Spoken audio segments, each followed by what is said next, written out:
Alright, so here we are in week 7, part 2. So week 7 is simplifying, multiplying, dividing rational expressions. Dividing will probably leak into week 8. So I plan on ending our week 7 and week 8. I plan on ending our time in our rational expressions.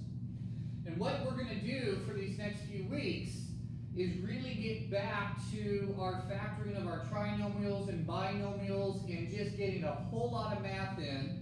And these skills, your ability to break these down early in integrated 3 with all the graphing and things you're going to see is really going to be helpful to you guys as we hopefully resume to some normal or back getting you guys in the classroom, you know, in August or September or however these things are going to work out.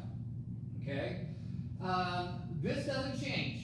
Okay? So we're still simplifying rational expressions, and part 3, is going to have multiplying the rational expressions. So these are our polynomials. Notice that part 1 was our monomials and simplifying, and we simplified and we multiplied. And in part 2, we're just going to concentrate on simplifying rational expressions. Okay? And when we simplify, let's see what it says here. Okay? Reducing a fraction, cancel any factor. Factor is about multiplication. Okay? And so as we look at this right here, as you stare at this problem, the first thing you might say is, okay, you're going to have me cross some things out. You said to cancel things in the top and the bottom. Sorry about that. You might think that the x squares are going to cancel. You want me to go like this right now. But we cancel factors.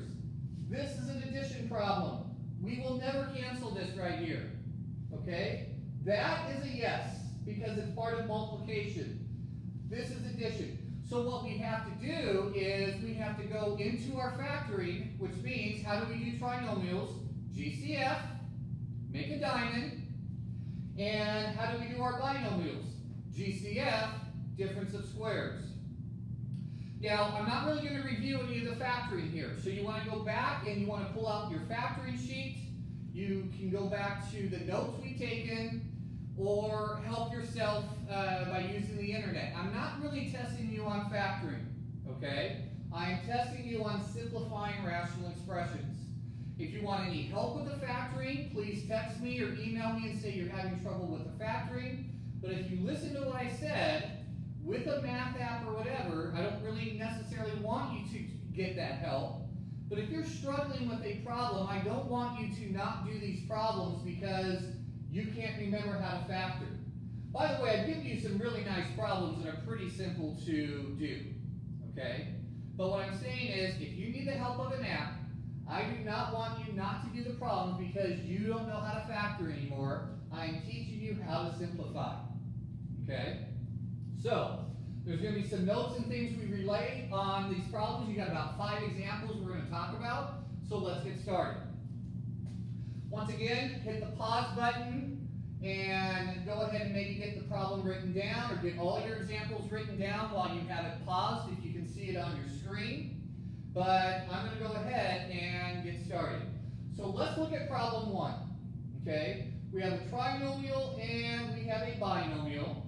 So we don't combine these things together. Notice that we don't simplify until the very end. So let's see what happens here.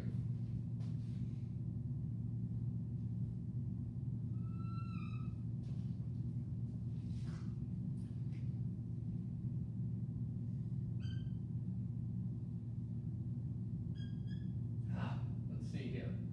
So what we're going to write here is just remember we're going to go GCF and diamond, or GCF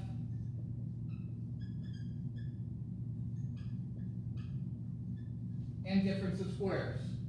So when we have a trinomial, we're going to do GCF and make a diamond to see if it goes, and we're going to do GCF and difference of squares. You can pretty much assume that these things are going to factor because we're teaching you how to simplify. So you're not going to get any of these where it says prime, can't do it, or whatever. All right, so here we go. If we factor x squared plus 3x minus 18, two factors of negative 18 that add up to 3 are x plus 6 and x minus 3. Okay, test it out. 6 minus 3 is 3. 6 times negative 3 is negative 18. That looks good. X squared minus 9, there's no GCF. We have subtraction, square root. So 1 with the plus, 1 with the minus.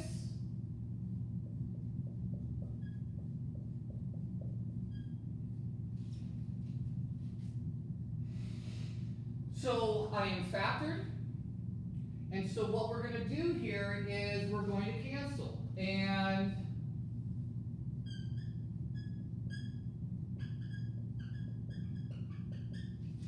because these problems are going to get a little bit more detailed multiply, I want you to have it working left to right. And what I'd also like you to do is get your final answer ready. Okay, so watch what's going to happen here. I have an x plus 6 on top. Do I have one on the bottom? No, I don't. And so we're going to move it to the final answer.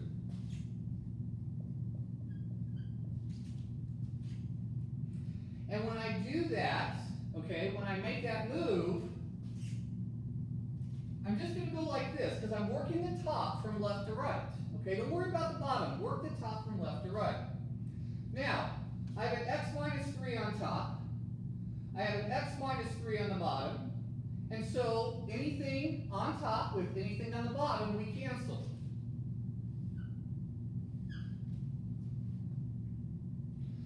So we've worked the entire top. Is there anything left on the bottom? Absolutely. We have x plus 3.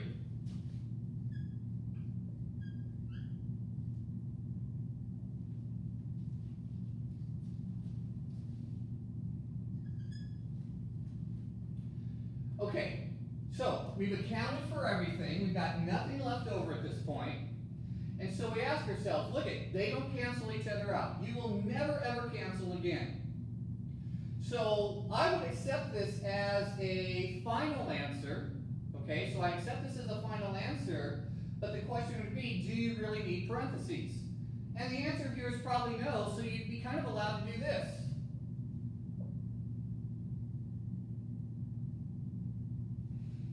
So remember, there was a while back where I said you have a final answer and a clean answer. So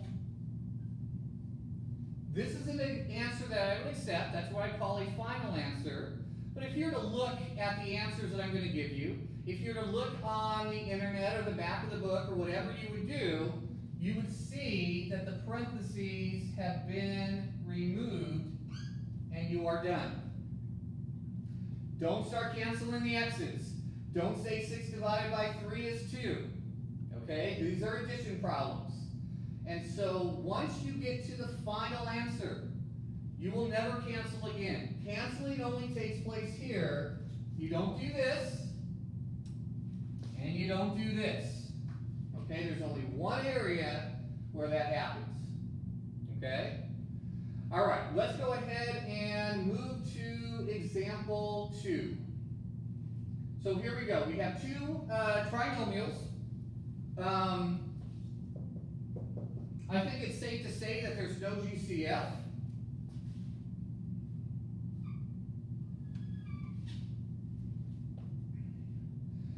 And so if I do x squared minus 14x plus 40, if we do our diamond, two factors of 40 that add up to negative 14, how about x minus 10 and x minus 4? Or you could have x minus 4 and x minus 10. Two factors of negative 24 that add up to 2.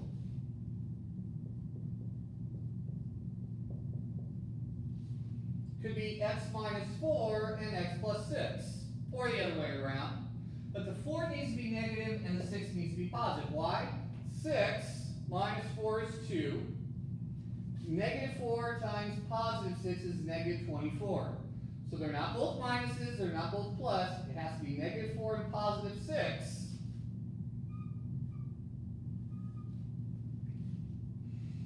Don't worry about the bottom. So here's a routine. Work the top from left to right. I have an x minus 10 on top. There is no x minus 10 on the bottom.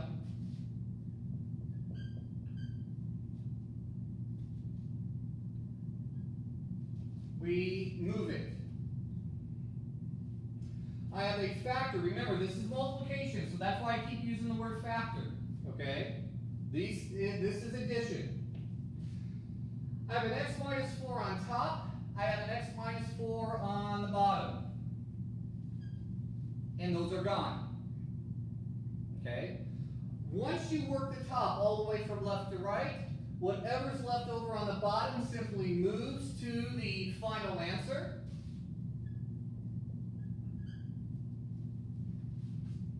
So I move.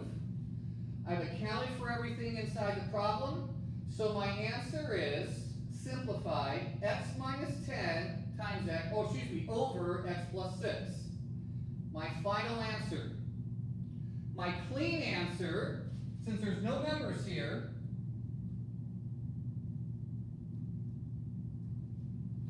that is my clean answer.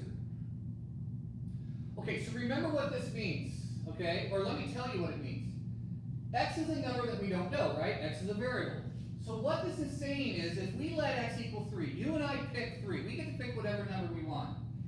If we plug in 3 into here, and divide it by the 3 we plug into here, this would give us the same answer. The 3 here is equal to the 3 here. So, let's just have some fun.